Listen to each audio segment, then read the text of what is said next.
Good morning, Steeler Nation. Hope you're having a fantastic start to your week and having a happy Wednesday. I'm Daniel J. This is State of the Steelers, and welcome to the Huddle. So today's topic comes from YouTube viewer LSU Baby. LSU Baby asks, "Do you think that uh, TJ Watt is going to have another Defensive Player of the Year type season?" And that's a very good question. I think that TJ Watt has a very good opportunity to be on pace for another stellar year, to be on pace for another defensive player recognition type of year. He's only gotten better every season that he's played. And last year, if you look back at what he did or what he was able to do, he missed a lot of time. And so, had he been healthy, had he started the season or off season, on time, and played the entire year and played every single game, then I think he actually could have gone and done a lot better. When you think about it, he missed 2 full games when it comes to his injury, and I think there was about 2 games where he played in that he wasn't up to his level or up to any a standard due to his injury.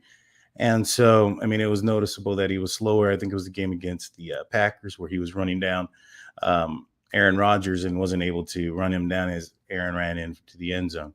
And so, I think a healthy TJ Watt catches him way before he crosses that yard to gain or the line of scrimmage, much less the end zone. And so, I think he's done very well.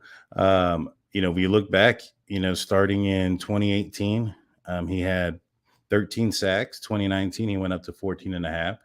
2020, he went up to 15. And then last year, he was at 22 and a half. Arguably 23 and a half if you count the 1 sack that he should have been granted. Well, there was 2 actually that he should have been granted. One where there was a penalty, and I believe he should have gotten a half sack with Cameron Hayward or something like that. And the other one where the Baltimore Ravens backup quarterback was sacked by TJ Watt when he dropped the ball. And so arguably he should have had already the sack record on alone, but it is what it is. So him coming this year without the lingering of the contract situation, without the worry about any of those types of stuff, he's going to come into training camp. He's going to have a full training camp. He's not going to have that sit in that he had last year.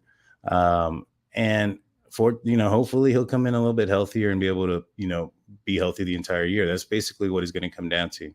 With the extended season, with extra games or an extra game, playing 17 games this year, he's going to have a great opportunity. I mean, he's going to be playing 2 games against the Bengals, who have a questionable offensive line. I know they've done some things to kind of shore up that, but at the end of the day, they still got to put the puzzle pieces together. It's one thing to get the pieces, you still got to put them together. And so, we'll see how they do. We play them early, and I think that's going to be a positive thing. We play them in the first game. And, and the reason that's going to be positive for us is that doesn't allow that, new line or those pieces that they've gotten. I believe it was a Collins from the Cowboys and whoever it is that they drafted. Us playing them early is an advantage for us because that gives them less time to gel and more opportunity for a team that allowed a record amount of sacks in the playoffs last year, to get TJ Watt to start to feast early. Then we play Cleveland Browns 2 weeks later. TJ Watt sacked Baker Mayfield alone probably almost double times last year. Probably had double sacks on Baker alone. And so I know it's either going to be Deshaun Watson or it's going to be Jacoby Brissett. Either way, TJ Watt has had their number, and I think he's going to feast that day. Either way, whoever it is at quarterback, it's not going to be the same quarterback that's been there for the last few years. And so it's going to be a new QB on a short week coming in. They may be playing at home, but it's still a short week. And so, I think that in those 2 games, he's going to have an opportunity to really feast and increase those sack numbers. I think if he can stay healthy the entire year and continue to play. I mean, the other thing is too, we also play Baltimore. Against the division, TJ Watt has probably had most of his sacks out of. And, of course, that's, they play the most games in the division. So that should be accurate. But, when you look at a sack per game ratio, I'm sure that during the divisional games, he has more sacks than he would on the non-divisional games. And so, he has their number, and he's very good at what he does. And so I think that this year, with a potentially healthier season, knock on wood, I think he has a very good chance of breaking that sack record and continue to have his dominance and and maintain his reign as defensive player of the year. And so appreciate the question there. Appreciate the support. For everybody else, guys, please like, share, and subscribe. Hit that notification button. If you guys have a question, want to be answered on the show, please ask us either, in the comments or whatnot. If not, don't forget we have the giveaway coming soon, where we'll be giving away 2 tickets to the Steelers and Jets game, second home game of the season. It's going to be end zone, lower level.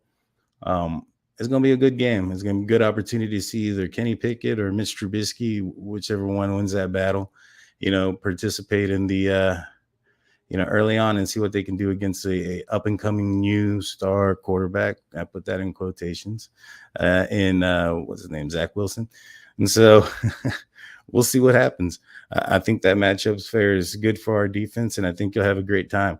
So in order to be, on that, in that drawing or in that contest, to kind of give you guys a little head start before we announce the official rules, is just be a subscriber to us on Facebook. I'm sorry. Well, yeah, that's going to be one also, but there's going to be a little bit added more for Facebook. You're going to have to share something, but add us, like us, subscribe to us on YouTube, and that is going to be one way that you guys can get into the contest. We just hit our 50th subscriber. I know it's a small amount, but it's been a while. I've done a lot of these videos to get to 50, so I'm pretty proud of it. And so please like, subscribe, share it, and tune in tomorrow. Again,